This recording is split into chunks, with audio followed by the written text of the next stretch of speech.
It's called surety. In Arabic, it's called Ar-Rahnu. In normal language, we call it pawning, to a pawn shop. So what is surety? It is defined as giving something of value as a security for a debt. So in Arabic, they call it توثيق دين بعين. It is to confirm and guarantee a debt with something tangible in your hand. So I need $1,000, akhi. No problem, but give me something to guarantee my money back. So I said, okay, here's my watch. How much is your watch? It's $300. No way. Give me something more expensive. Okay, here's my Rolex. How much is your Rolex? It's 10,000. No problem. So it has to be something valuable to ensure that I'll get my debt back. This is mentioned in the Quran, where Allah says, and if you are on a journey and cannot find a scribe, then a security deposit should be taken. And this was also practiced by the Prophet ﷺ. Our mother Aisha, may Allah be pleased with her, tells us that the Prophet ﷺ once needed food, needed barley. And at the time, the Muslims, the Arabs, the people used to eat and consume barley. Nowadays, barley is rarely consumed by humans in our country, and usually it's fed to the cattle. So the Prophet went, alayhi salatu wasalam, to borrow food from a Jew. He wanted to borrow some barley from a Jew.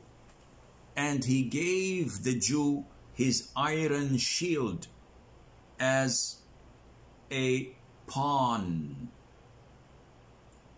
as a surety, so that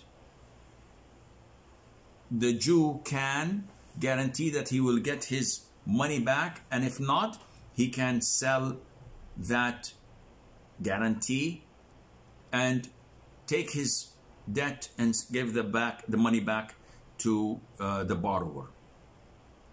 There are rulings mentioned in the book. Among them is the thing that you pawn must be permissible to sell. So for example, I need $10,000 a loan. So say, okay, what are you going to pawn me? So say, okay, look at this masjid. I pawn this masjid. I say, okay, masjid is very expensive. Yes, but I cannot sell the masjid.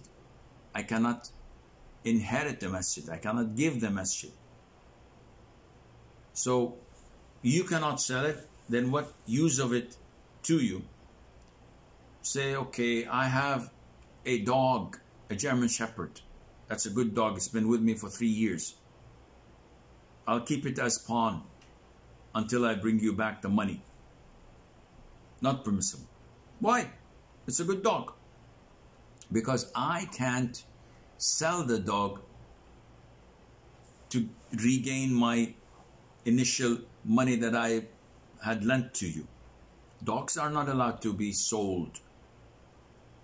Bottles of, I have a good bottle of red wine, 1986. It's a good year. So can you please accept it and give me $1,000? No, this is not permissible. So first, it has to be something that can be sold. Secondly, it is essential to know the amount of surety, its type and description. I need $1,000, akhi. Sure thing. What are you going to pawn to me? This bag. In it there is so and so and so and so. Here you go. So okay, you have to make sure that it contains what I've described to you. so that when I don't pay you the $1,000 back, at least you can sell it. But if you open the bag and it's full of old trainers or something that has no value, so it has to, or it is something that you and I did not count in the beginning, and when I came to pay back the money, you gave me the things that I pawned, and I said no, they were double the amount, not this only. So this, to eliminate any sort of disagreement, has to be specified by description, by amount, by type. Thirdly, the person who's giving the surety should be a person who is qualified to take such an action. So, I need $1,000. What are you going to pawn me? So I have my brother's mobile phone. No, that's not valid. It's not yours. You are not allowed to sell it. How are you allowed to pawn it? 4, neither party giving the surety nor the accepting it can dispose of the pledged article. So now you gave me the $1,000. I gave you my mobile phone in exchange to guarantee your money back, and you decided to sell it. Yeah, but the debt is due in a month's time. Yeah, I don't know. I know, but I need to sell it. I just need the money. No, this is haram. You can't do that. It has to be consensual. Number 5, it is not permissible to benefit by the pledged article. So I took a $10,000 loan from you, and I kept my Impala SS, a vintage expensive car, in your garage. And every day you take it for a spin. What is this? Well, it's in my garage. No, Akhi, you're not allowed to use it. I placed my Rolex with you and pawned it with you, and you're wearing it, going to parties, etc. It's not permissible. This is something you're entrusted with. You should safekeep it. Scholars say that the only condition for me to use what was pawned with me is when it's an animal that I have to feed. So if it's a cow or a sheep and I graze it, feed it, they say that in this case it's okay to milk, because the milk is in exchange for the food I'm giving, because I'm not going to charge you for the food. The animal is with me. I'm not going to charge you for the food when you bring the loan back, unless we agree upon that. So if you took the loan, gave me your sheep, and you said, listen, whatever you feed it, when I pay back the debt, I'm going to pay you for the food. In this case, it's haram for me to use the milk. But if this condition was not stipulated and I'm the one who's feeding it, it's permissible for me to milk it and use it.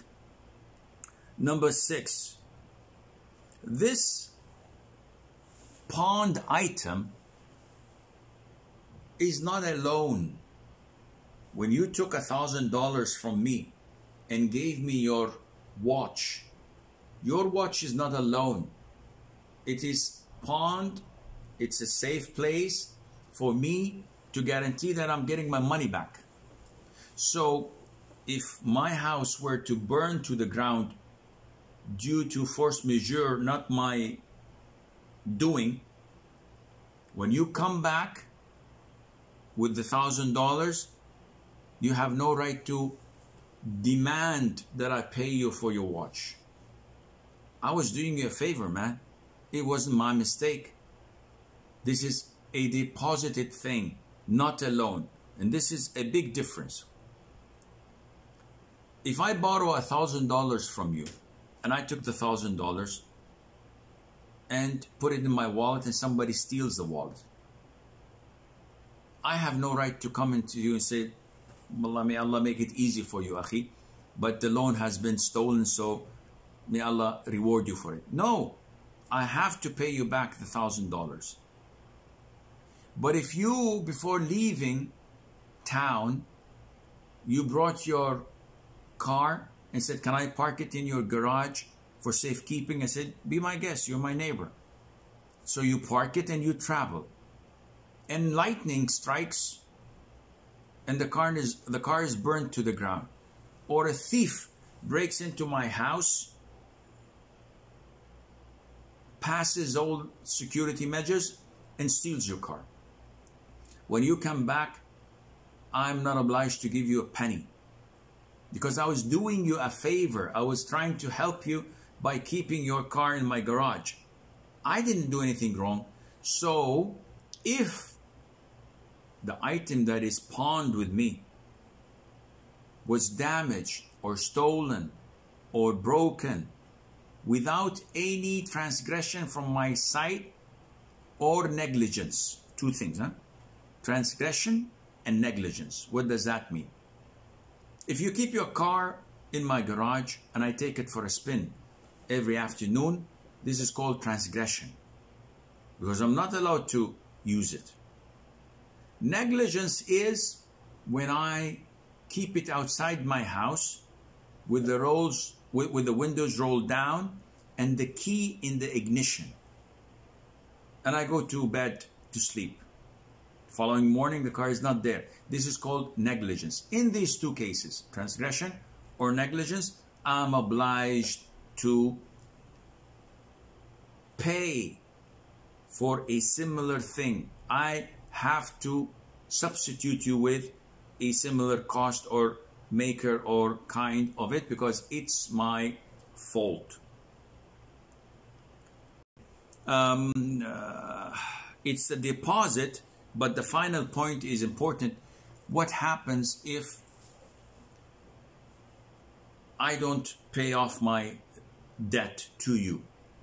So you complain to the judge and tell the judge, listen, I have his car, but I don't want his car. I want my money back. So the judge orders me to pay and I refuse. The judge threatens me of jail time and I still don't want to pay. Then the judge orders me to go to prison and to do time. Only then the judge authorizes me to sell the car, get my $1,000, and the rest is deposited in my in the one who borrowed the money and refused to give it back. It's deposited in his account, and Allah Azza wa Jal knows best.